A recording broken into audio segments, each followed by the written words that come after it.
नमस्कार दोस्तों, मैं उनीस एक बार पुनः सुनील क्लासेस में आपका स्वागत करता हूं। जैसा कि हमारा लास्ट क्लास जो हुई थी, वो लास्ट क्लास में हमने क्या DPSP directive principle of state policy के बारे में पढ़ा था। उसमें हमने क्या डिस्कस किया था कि directive principle of state policy जो है संविधान में तो उसको नहीं बांटा गया है, मगर उनकी दशा और दिशा देखकर हम उनको 3 भागों में क्या किए थे, डिवाइड कर दिए थे। कौन कौन से 3 भाग थे? एक समाजवादी भाग था, दूसरा क्या था, विचारधारा थी या भाग था या सिद्धांत था, जो भी आप कह लीजिए, आपके लिए जो सिंपल लगे। समाजवादी सिद्धांत था, दूसरा गांधीवादी सिद्धांत। गांधीवादी सिद्धांत से मतलब ये था कि गांधी जी से रिलेटेड सिद्धांत, गांधी जी किसको चीज़ को सपोर्ट करते थे वो। और उसके बाद तीसरा था बौद्धिक उदारवादी सिद्धांत। ये 3 सिद्धांत थे। हमने इसके क्या किया, डीपीएसपी को 3 भागों में डिवाइड कर दिया और 3 भागों के जो अनुच्छेद थे उसको पढ़ने का तरीका ढूंढा कि सरलता से कैसे याद कराया जा सकता है, क्योंकि मौलिक अधिकार अभी आप इतना लंबा पढ़ के आए हैं, तो उसी तरीके से हम बोझिल सब्जेक्ट को नहीं बनाना चाहते हैं और बोझिलता को कम करने के लिए हमने इसको 3 भागों में डिवाइड कर दिया। अभी इन 3 भागों को आपको मैं पढ़ाऊंगा। सबसे पहला भाग हमने क्या किया था, समाजवादी सिद्धांत। समाजवादी सिद्धांत क्या था? जो लोक कल्याणकारी नीतियों से संबंधित था, लोक कल्याणकारी न्याय से संबंधित था, क्योंकि हमारा जो डीपीएसपी था वो लोक कल्याणकारी नीतियों से संबंधित। और समाज जो होता है वो क्या होता है, समाज का मतलब होता है समानता, समान अवसर को मानना। तो हमने उसी के अंतर्गत क्या किया कि अनुच्छेदों को बांट दिया, और उस अनुच्छेदों को जब बांटा तो हमारे जो समाजवादी अनुच्छेद आया, समाजवादी सिद्धांत आया, उसके अंतर्गत हमारा जो आया अनुच्छेद 38 आया, 39 आया, 39 का आया, 41 आया, 42 आया, 43 का आ गया और 47 आ गया। तो कितनी टोटल आ गए हमारे? 1 2 3 4 5 6 7 8 में 2 आप सबके, क्योंकि का करके हैं, तो इतने हमारे अनुच्छेद जो आए। अब हम समाजवादी के अंतर्गत इतना पढ़ेंगे। उसके साथ जो है हम थोड़ा सा बैक में जाते हैं कि हमारा जो संविधान है वो 2 तरीके से बना हुआ है। मतलब नीति निषेध तत्व जो है हमारा जो क्या है 36 से लेकर कहाँ तक है, 36 से 51 तक है।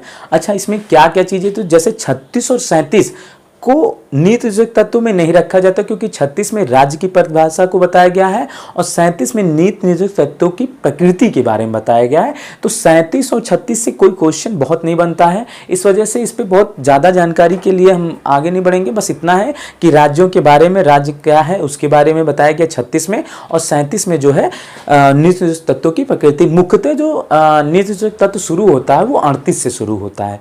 ठीक है।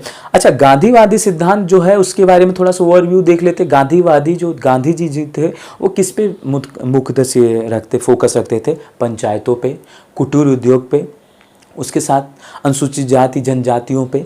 तो उनकी क्या सोच थी? सहकारी समितियों की। वो सोचते थे ना कि भारत की जो आत्मा है वो गांव में रहती है, तो गांव का ही मुख्यतः क्या चाहते थे, वो विकास हो। जब गांव विकास करेगा तो ऑटोमेटिक शहर विकास करने लगेगा, क्योंकि जो कच्चा माल है, जो कपास था, जो सूत था, क्योंकि गांधी जी चरखाई तो चलाते थे, तो क्या था, वो कच्चा माल कहाँ से उगता था, वो खेतों में ही उगता था, और वहाँ से वो चीज़ें क्या होती थी, शहरों तक जाती थी। मल्टीप्लेक्स सब हो गए, वहाँ पर जाके उनका दाम देखिए। अभी गांव में आप किसी चीज़ को खरीदने जाएंगे, सब्जी ही लीजिए, तो उसका दाम कुछ कम होगा, और जब आप वही सब्जी जो है थोड़ा सा डेंट पेंट पैकिंग होके जब शहर में पहुँचती है तो उसका दाम 10 to 20% क्या हो जाता है, ग्रोथ हो जाता है। तो गांधी जी ये सोचते थे कि गांव का विकास करना। तो उसी के अंतर्गत जो अनुच्छेद आते हैं, सहकारी समितियाँ जहाँ आती हैं, वहाँ पे हम लोग बात करेंगे। कुटीर उद्योग जो है 44वां संविधान संशोधन हो गया था 2001 में आई थिंक हुआ था, तो 2011 में हुआ था, 2011 में हुआ था। कौन सा? 97वें संविधान संशोधन। ठीक है, माफ करिएगा, 97वें संविधान संशोधन हुआ था कुटीर उद्योग के संबंध में 2011 में। तो हम उसको इसके बाद वाली क्लास में पढ़ेंगे। अभी हम फोकस करते हैं समाजवादी। और बौद्धिक वाला जो है उस पे क्या है, उसमें हमारा जो है कि बौद्धिक संविधान जैसे स्वास्थ्य हो गया, सेवाएं होगी, न्याय हो गया, न्यायपालिका और कार्यपालिका का डिवाइजेशन अनुच्छेद 50 कहता है, और समान नागरिक संहिता होगी। ये सब क्या होंगे, बौद्धिक उदारवादी में आएगा। तो हम अपना क्या है, अगला टॉपिक हमारा क्या है, समाजवादी सिद्धांत। इसको 3 भागों में बांटा है और तीनों भागों को हम अलग अलग तरीके से क्या करेंगे, पढ़ेंगे। ठीक है। तो हमारा ये क्या है, समाजवादी सिद्धांत। समाजवादी सिद्धांत कहता है कि समानता, लोक कल्याणकारी जो है लोगों के लिए जो कल्याणकारी नीतियां होती हैं उनको हम क्या करेंगे, उनको हम अपनाएंगे समाजवाद में। तो उसमें क्या किया गया है कि समाजवाद में सबसे पहला अनुच्छेद आता है हमारा कि लोक कल्याणकारी अभिवृद्धि के लिए सामाजिक आर्थिक राजनीतिक न्याय, जैसे समान अवसर, जैसे सबको समान अवसर, अवसर की समानता असमानता को क्या करना, खत्म कर देना। जैसे आर्थिक समानता मिलना, सभी को नौकरी मिले, नौकरियां जब लेने लोग जाते हैं तो ये ना रहे कि कोई ऊंचा हो गया कोई बड़ा हो गया जाति पात से, ये नौकरियों में तो समान अवसर की बात की जाती है। तो यहाँ पे लोक कल्याणकारी वृद्धि, लोगों के जो अच्छा हो, लोगों के लिए जो भला हो सकता हो, उसके लिए सामाजिक आर्थिक और राजनीतिक, आपको मैंने बताया है कि सामाजिक और आर्थिक न्याय तो हमारे प्रस्तावना में भी मिला हुआ है, ठीक, दो तरीका। मगर तीसरा न्याय जो है राजनीतिक न्याय जो था ये हमारे नीति तत्वों में मिल गया है। तो इन तीनों जगहों पर आपको क्या है, समान अवसर प्रदान किए जाएंगे, समान तरीके से जो है आपको बताया जाएगा, ठीक है।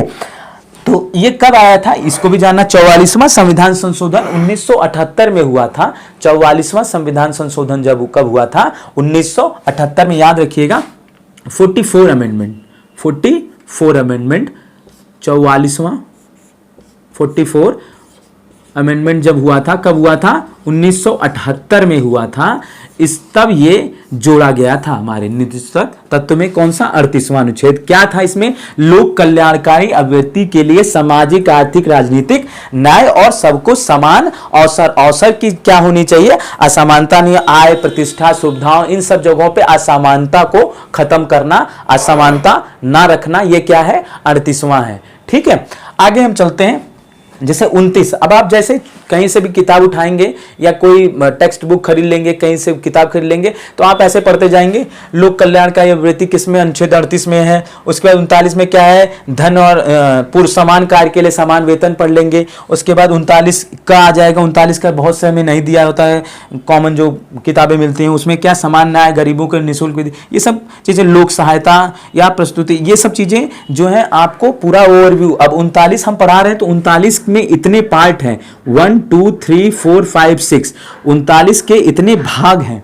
इन भागों को जानना बहुत जरूरी है और क्वेश्चन यहीं से बनता है कि 4 ऐसे दे दिए जाएंगे ऑप्शंस और उसके बाद कह दिया जाएगा इनको आप मिलाइए, और ये भी पूछ दिया जाएगा कि 39 का और 39 ग दे दिया जाएगा, 39 घ दे दिया जाएगा। तो 39 का जो था ये 42वां संविधान संशोधन द्वारा आया हुआ था, ठीक है। और इसमें भी एक चाह है, इसको भी 42वां संविधान संशोधन द्वारा ही जोड़ा गया था। क्या किया गया था, जोड़ा गया था, ठीक है। तो 39, अब 39 में क्या है, इसके कितने पार्ट हैं, क ख ग घ अंगा और च। तो क में क्या है, जीविका के साधन। जीविका के साधन से मतलब क्या होता है, जीवन को जीने के लिए क्या है, पर्याप्त साधन, मतलब साधन सबको क्या होने चाहिए, पर्याप्त होने चाहिए। सभी को, लोगों को क्या मिलने चाहिए, पर्याप्त साधन मिलने चाहिए, मतलब अपने जीवन यापन सभी लोग क्या कर सके, अच्छे से कर सके, ठीक है। फिर क्या है, भौतिक संसाधनों का समान वितरण। अब भौतिक संसाधनों की बात कर दी गई, तो भौतिक संसाधन जैसे समान वितरण, सरकार ये चाहती है कि सभी लोगों को क्या मिले, समान तरीके, समानता का अवसर मिले। अभी भी जो हमारी गवर्नमेंट है सबका साथ सबका विकास की बात करती है, मतलब सभी को साथ लेके चलेंगे और सभी का विकास करेंगे, ठीक है। तो उसमें क्या होगा, जैसे आप शौचालय देखिए, शौचालय अभी देखिए जो है कि क्या किया जा रहा है, सभी को समान वितरण किया जा रहा है कि जिसके यहाँ शौचालय नहीं है उसको भौतिक संसाधन है कि नहीं है आपका, तो उसको क्या किया जाता है, उसको समान वितरित किया जाता है, ठीक है, समान अवसर दिए जाते हैं। ऐसे कई ऐसे जो है, जैसे पेंशन हो गई, जो लोग निःशक्त लोग हैं, पेंशन का भी एक अभी आप नीचे पढ़ेंगे 47वां जब आप पढ़ेंगे तो पेंशन से रिलेटेड निःशक्त लोगों के लिए, तो पेंशन है, समान वितरण होता है कि नहीं, जिसको भी पेंशन चाहिए, जो लोग वृद्धजन हैं या विधवा हैं या विकलांग हैं, उनको क्या कर रही है, समान जो है उनकी भौतिक ही तो संसाधन है, भौतिक सुविधाएं तो आप पूरी करते हैं। पैसे की जरूरत क्यों होती है इंसान को, अपनी भौतिक सुविधाओं को पूरा करने के लिए। उसके स्पिरिचुअल जो है आध्यात्मिक सुविधाएं तो पूरी नहीं होती है ना। आध्यात्मिक सुविधाओं के लिए आप क्या करते हो, ध्यान लगाओ, भगवान की भक्ति करो, अल्लाह की भक्ति करो, यीशु को याद करो, तो आप चर्च जाओ अपने, हाँ आप गुरुद्वारे जाइए, बाबा साहेब को याद करिए। तो क्या चीजें हैं, ये सब चीजें जो हैं, ये भौतिक सुख सुविधाएं जो आती हैं वो किस में है, 39 के ख पार्ट में आती हैं, ठीक है। भौतिक संसाधनों का समान वितरण, ग में क्या आता है, धन और उत्पादन संकेंद्रण रोकना। धन उत्पादन से क्या मतलब है, धन और उत्पादन, कोई चीज को आप उत्पादित करते हो, और संकेंद्रण मतलब इकट्ठा करना। जैसे आप सुनते होगे प्याज का दाम बढ़ गया, टमाटर का दाम बढ़ गया, उसे क्या बोलते हैं, वही जो है वो भी हमारे ही सब उसमें आए हुए हैं कि किसी चीज का संकेंद्रण एक जगह केंद्रित करने से क्या है, रोकने से संबंधित है। ठीक है ना, उन चीजों को क्या है, संकेंद्रण को रोकने से संबंधित है। तो अगर आप धन और उत्पादन, पैसा, अभी देखिए मोनेटाइजेशन हो गया था, कब हुआ था, धन, जैसे एक रात 8 नवंबर की रात कोई नहीं भूलेगा, जब धन सरकार को ये लग गया कि धन जो है लोगों के जो है घरों में इकट्ठा है, एक केंद्रित है, कुछ लोगों ने क्या किया, बस धन ने क्या, सरकार ने कहा उसका पैसा जो है गलत जगहों पे यूज हो रहा है, बस सरकार ने कह दिया 1000 के 500 के नोट आज से बंद। अब क्या होगा, संकेंद्रण खत्म, सब जल्दी जल्दी निकाल के लेके आए, बैंकों में जमा करने लगे अपना पैसा। तो पता चल गया कि सरकार के कितना फ्लो में है, कितनी लिक्विडिटी है, कितना पैसा फ्लो में चल रहा है, कितना जो आया और कितना नहीं आया। क्योंकि जो आरबीआई किसी चीज को, पैसों को जब बनाती है, छापती है, तो उसके पास पूरा होता है बैंक प्रेस नोट, सबका नंबर लगता है कि कितने लाख, कितने करोड़, कितने अरब पैसे जो हैं निकाले गए। तो संकेंद्रण को रोकना है, एक जगह इकट्ठा होने से पैसे को, धन को रोकना है। ये भी 39 के अंतर्गत ग भाग है। ठीक है, अब आगे चलते हैं घ। देखिए घ से क्वेश्चन आता है और यही पूछा भी जाता है ज्यादा से ज्यादा, तो ये इंपॉर्टेंट है। घ भाग जो है इसमें क्या होता है, इसमें समान कार्य के लिए समान वेतन किसके लिए बात की गई, पुरुषों और स्त्रियों के लिए। पुरुष और स्त्री क्या है, समान है ना। इस संस्था में, इस संसार में जो है पुरुष और स्त्री क्या है, समान है, सबको समान अधिकार है।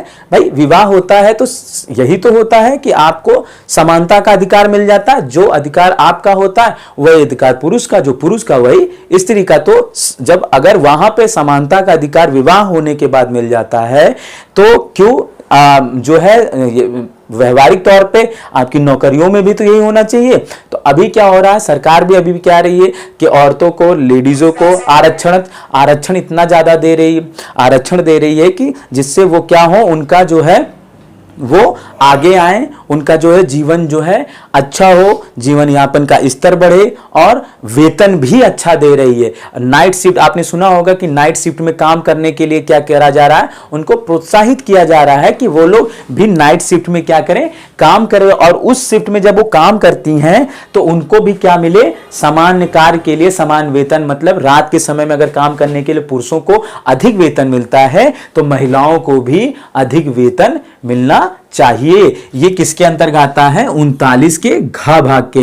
तो ये समान कार्य के लिए समान वेतन की बात अलग है, मगर किसको मिलता है, पुरुष और स्त्रियों में समानता लाने के लिए अनुच्छेद को जोड़ा गया था। ठीक है, उसके बाद हम आते हैं 39 का अंगा, कर्म कारकों, जो बालकों को बाल श्रम से संरक्षण। कर्म कारकों मतलब इनमें क्या है, स्वास्थ्य, सेवा, शक्ति, इन सब चीजों में क्या है, इनको क्या है, संरक्षण दिया गया है। और बालकों को क्या है, कर्म कारक स्वास्थ्य, उनके स्वास्थ्य की देखभाल के लिए, उनके स्वास्थ्य, जैसे आप सुनते होंगे कि अगर बैंक का कोई कर्मी है तो उसका स्वास्थ्य बीमा होता है। अगर सरकारी कोई कर्मी है, कर्म कर रहा है ना वो, तो उसका क्या होता है, बीमा होता है। उसका क्या कराया जाता है, बीमा कराया जाता है। ठीक है, बीमा से उसको बीमा करा के उसके स्वास्थ्य की देखभाल की जाती है। तो ये कर्म कारकों और बालकों को बाल श्रम, बालक आपने पढ़ा ही होगा, 9 से 14 साल के बच्चों को कल कारखानों में आप मौलिक अधिकार में आपने क्या किया था, पढ़ा था। तो उसी तरीके से क्या है, कर्मकारकों और बालकों को बाल श्रम से संरक्षण दिया गया। कौन सा, 39 के गा में, अंगा में, सॉरी। और उसके बाद आता है च। च क्या है, च को 42वें संविधान संशोधन 1976 के द्वारा इसको जोड़ा गया था। च को 42वें संविधान संशोधन 1974 के द्वारा इसको क्या किया गया था, जोड़ा गया था। तो इसमें क्या है, बालकों का स्वास्थ्य विकास के अवसर, मतलब उनके स्वास्थ्य का विकास हो। आजकल स्वास्थ्य का विकास कॉम्प्लान पीने से होता है ना। पहले क्या होता है, हमारे संविधान में क्या था, उनको स्वास्थ्य विकास मतलब उनको क्या है, जैसे आंगनबाड़ी कैसे आया, इसी से आया। यही जो था सोच थी, सरकार यही चाहती थी कि बच्चों के कुपोषण स्तर को सुधारा जा सके, क्योंकि कुपोषित बच्चे बहुत पैदा हो रहे थे, पोलियो जैसे रोग हो जाते थे, लकवा मार जाता था, घेंघा हो जाता था। तो ये सब जो स्वास्थ्य से संबंधित दिक्कतें थी, इन्हीं से क्या था, सरकार ने बचाने के लिए, लोगों को बचाने के लिए जो है ये स्वास्थ्य संबंधी अनुच्छेद 4 को 42वां संविधान संशोधन 1976 में चा भाग जो है 39वें अनुच्छेद में डीपीएसपी के अंतर्गत जोड़ा था। ठीक है, तो बालकों का स्वास्थ्य विकास के अवसर, ये अवसर समान अवसर होते हैं। ठीक है, सभी को अवसर की समानता होती है कि उनका स्वास्थ्य का क्या हो, विकास होना चाहिए। अब हम आगे आते हैं 39 का पे आते हैं। 39 के इतने पार्ट थे, मतलब 39 के जो 6 पार्ट थे, च जो था 42वें संविधान संशोधन द्वारा जोड़ा गया था। ठीक है, संविधान संशोधन भी याद रखिएगा, क्योंकि क्वेश्चन में पूछ लिया जाता है कि किस संविधान संशोधन द्वारा इस पार्ट को जोड़ा गया था। तो 42वें संविधान संशोधन द्वारा बालकों के स्वास्थ्य विकास के अवसर को जोड़ा गया था। आगे चलते हैं हम 39 का में समान न्याय एवं गरीबों के निःशुल्क विधिक सहायता उपलब्ध कराना, ये भी क्या था, 42वें ही संविधान संशोधन द्वारा जोड़ा गया था 1976 के द्वारा। 1976 के द्वारा 39 का को भी क्या किया गया था, जोड़ा गया था, हमारे आर्टिकल में जोड़ा गया था। और इसमें कहा गया था कि किसी को क्या है, एक समान न्याय। समान न्याय क्या मतलब है, सभी को न्याय जो मिले वो क्या मिले, सामान्य मिले सबको। किसी को ये नहीं, न्यायपालिका ये नहीं कहती है कि आप छोटे हो या आप धर्म से छोटे हो या जाति से छोटे हो तो आपको हम कम न्याय देंगे, और जो धर्म से जाति से बड़ा होगा उसको ज्यादा न्याय। न्यायपालिका सभी के लिए समान अवसर देती है। सर्वोच्च न्यायालय का निर्णय जो होता है, इसीलिए कहा जाता है कि सर्वोच्च न्यायालय का निर्णय जो होता है वो सभी के लिए क्या होता है, समान होता है। ठीक है ना। तो समान न्याय एवं गरीबों को निःशुल्क विधिक सहायता उपलब्ध कराना। और गरीबों को क्या है, विधिक सहायता मीन्स हुआ न्यायालयों में वकीलों के द्वारा सही सलाह देना, कि उनको ये अधिकार गरीबों को मिला हुआ है कि अगर वो अपने कार्यों के लिए वकील नहीं कर पाते हैं तो उनको क्या किया जाएगा, उनको लिए सरकार स्वतः ही वकील को क्या करेगी, उनके लिए सरकार स्वतः ही वकीलों को करेगी। ठीक है, तो समान न्याय एवं गरीबों को निःशुल्क विधिक सहायता उपलब्ध कराना। उसके बाद क्या आता है, 41 आता है। ये सारे के सारे हम लोग किसके अंतर्गत पढ़े, समाजवादी सिद्धांत के। 41 क्या कहता है, लोक सहायता पाने का अधिकार निःशक्तता की दशा में। अब जैसे इसमें क्या होता है, आपने सुना होगा कि इससे पहले जो गवर्नमेंट थी वो शिक्षित लोगों को भत्ता देती थी, शिक्षा भत्ता देती थी, है ना, एजुकेशनल के लिए वो भत्ता देती थी। अभी क्या है कि अभी भी शिक्षित लोगों को पढ़ने के लिए लैपटॉप दिया जा रहा है, टैबलेट दिया जा रहा है। या निःशक्त जो लोग हैं, निःशक्त लोगों को क्या दिया जा रही है, पेंशन दी जा रही है। ठीक है, पेंशन दी जा रही है ना, पेंशन दी जा रही है। और क्या दी जा रही है, और क्या दिया, विकलांग है, विकलांग को अलग से पेंशन दी जाती है, ट्राईसाइकिल दी जाती है ना। निःशक्त लोगों को क्या है, दिव्यांग जन जो हैं हमारे देश के, उनके लिए सरकार कितना सोच रहे, उनको रिजर्वेशन भी देती है ना उनको। और उसके साथ साथ क्या होता है, उनको रेलवे बसों में क्या होता है, टिकट उनके साथ एक व्यक्ति जो है यात्रा फ्री में कर सकता है। तो सरकारें तो बहुत कुछ करती हैं, और इसी के अंतर्गत जो है इसको 41वें को जो है वो जोड़ा गया, लोक सहायता पाने का अधिकार। मतलब इसके अंदर लोक सहायता मतलब आप शिक्षित हैं और आप नौकरी नहीं पा रहे हैं तो क्या होता है, सरकार के द्वारा आप जो है ये इसको लेके कई बार लोग गए हुए हैं। कि एक केस अभी रिसेंटली हुआ था कि मैं यूनिवर्सिटी से, इस यूनिवर्सिटी से शायद आई होप कि बॉम्बे यूनिवर्सिटी थी या लंदन, बॉम्बे यूनिवर्सिटी थी, वहाँ की एक स्टूडेंट थी, वो चली गई थी कोर्ट, और उसने ये कहा था कि मैं इस यूनिवर्सिटी से पढ़ी और मुझे जो है नौकरी नहीं मिली, और उसके खिलाफ वो अनुच्छेद इसी 41 से वो चली गई। और वहां पर उसने क्या किया कि जो है उसने सर्वोच्च न्यायालय में ये गुहार लगाई कि मेरे साथ इंसाफ किया जाए। ठीक है, तो यही ये अधिकार है, और इसी के अंतर्गत आपको जो भत्ते मिलते हैं जो लोगों को, वो इसी के अंतर्गत मिलते हैं। आगे चलते हैं 42वां अनुच्छेद 42 क्या, प्रस्तुति सहायता। अब आपने सुना होगा कि आशा बहू, यहाँ पे आशा बहुओं का बहुत नाम आता है कि उत्तर प्रदेश में आशा बहुएं हैं, मध्य प्रदेश में बहुत सी जगहों पे आशा बहुएं बहुत कोविड काल में बहुत मेहनत की और उनका बहुत सराहना भी हुई, क्योंकि जम्मू कश्मीर में तो पानी में डूब के आशा बहुएं काम की हैं, जाके कोविड काल में लोगों को वैक्सीनेट करवाई हैं। तो प्रस्तुति उसी से संबंधित है कि प्रस्तुति सहायता, जब आप देखते होंगे जब बच्चे पैदा होते हैं तो सरकार जो है 6,000 या 12,000 रुपए जो है अलग अलग गवर्नमेंट अलग अलग राज्यों में पैसे देती है। तो जब बच्चा होता है तो वो जो सहायता प्रदान की जाती है वो क्या होती है, वही जो होता है आपकी मदद होती है, कि ये प्रस्तुति मदद की जाती है कि बच्चा होने पर क्या होता है, मदद की जाती है लोगों की। यही प्रस्तुति सहायता होती है कि ये आपको इतने पैसे इतने बच्चे होने पर दिया जाएगा, और ये पूरे कामों को कौन अंजाम देता है, उनकी मदद कौन करती है, वो आशा बहुएं मदद करती हैं। आगे चलते हैं 43वां, सभी कर्मकारों के लिए मजदूरी। अब देखिए मजदूरी की जब बात आती है तो मजदूरी जो होती है, एक होती है क्या, निर्वाह मजदूरी होती है, ठीक है, एक होती है जीविका मजदूरी। जीविका मजदूरी और निर्वाह मजदूरी और औसत मजदूरी, ये तीन चीजें होती है। जीविका और औसत मजदूरी बाई 2 कर दोगे, जब दोनों को जोड़ के बाई जीविका निर्वाह मजदूरी को जोड़ के जब बाई 2 कर दोगे तो औसत मजदूरी निकल के आ जाएगी। दोनों चीजें जो होती हैं, औसत मजदूरी और निर्वाह मजदूरी, दोनों जो हैं अलग अलग चीजें होती हैं। जैसे आपकी जो होती है जीविका मजदूरी में क्या क्या चीजें आती हैं, जीविका मजदूरी में स्वास्थ्य आता है, शिक्षा आती है, ये सब क्या होती है, जीविका यार्जन, जीविकी उपार्जन के लिए, जीवन जीने के लिए ये स्वास्थ्य शिक्षा आती है। अच्छा, उसके साथ कौन सी दूसरी मजदूरी हमने, निर्वाह मजदूरी जो होती है, उसके अंदर क्या चीजें आती हैं, जैसे मुख्य मजदूरी, जिसे हम कहते हैं क्या, न्यूनतम मजदूरी भी कह सकते हैं। निर्वाह मजदूरी, न्यूनतम मजदूरी, उसमें क्या आता है, भोजन आता है, घर आता है, उसके साथ क्या आता है, कपड़ा आता है ना।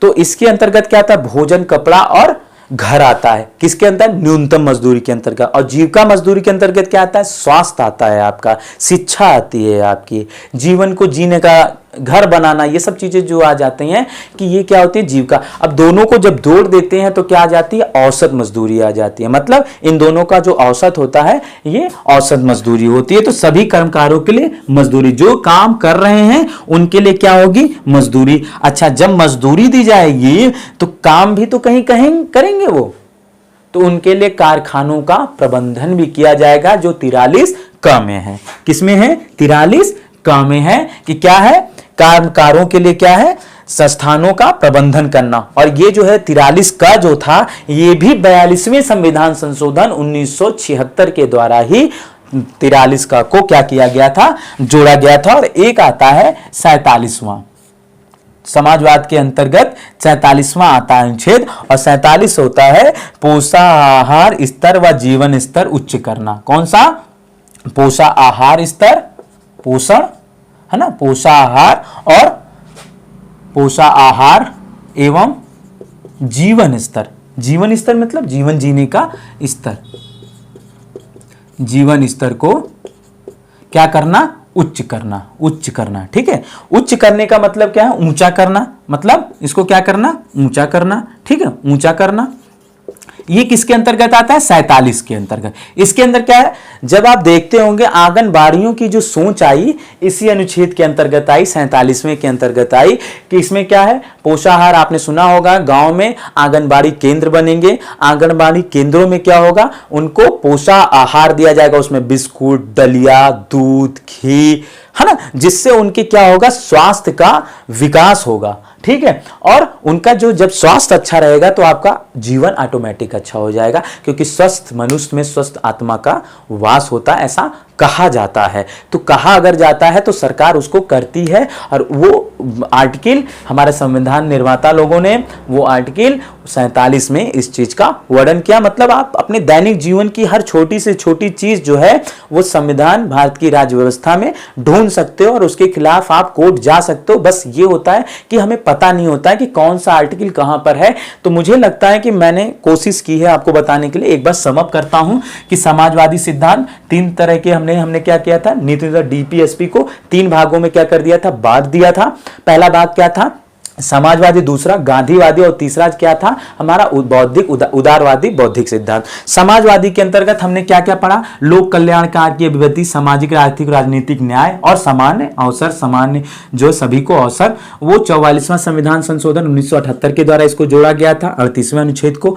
39 के हमने कितने 6 भागों को पढ़ा, 6 भाग में पहले में जीविका के साधन मिले थे, दूसरे में भौतिक संसाधनों का संवितरण मिला था, तीसरे में गांव में धन और उत्पादन संकेंद्रण रोकना रखा था, धन का जो संकेंद्रण है उसको रोक देना था। भौतिक संसाधन आपको मैंने बताया, एक पुरुष और स्त्रियों को समान कार्य के लिए समान वेतन, 39 के घ में इसका वर्णन किया गया।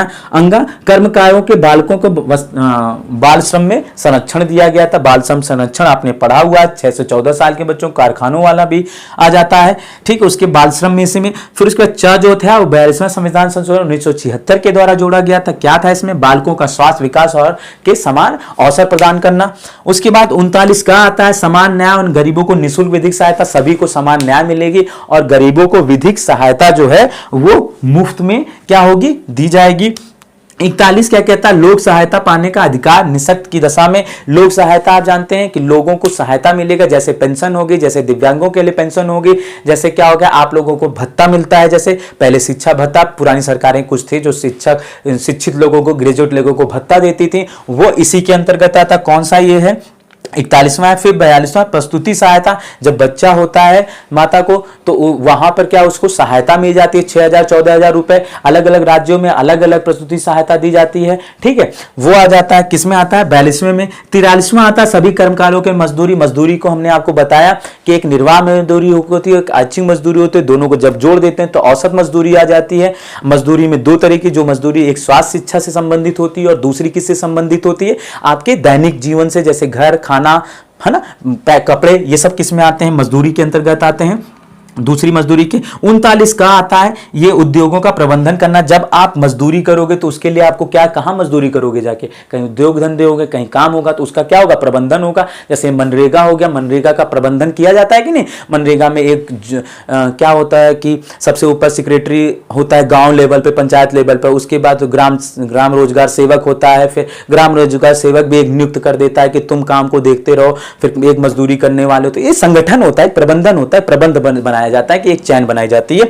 उसके अंदर फिर पोषण आहार स्तर में जीवन स्तर का उच्च करना, तो ये 47वां था कि पोषण आहार स्तर और जीवन स्तर को ऊंचा करना, कि अच्छा पोषण मिलेगा तो जीवन क्या होगा, अच्छा होगा, ठीक है। तो ये टॉपिक हमारा जो है यहीं पे रुकता है, यहीं पे खत्म होता है समाजवाद। इसके अंतर्गत हमने अनुच्छेद 38, 39 का, 41, 42, 43 का और 47 को पढ़ा, ठीक है। कल हमारा जो टॉपिक आएगा वो आएगा गांधीवादी, ठीक है, गांधीवादी सिद्धांत।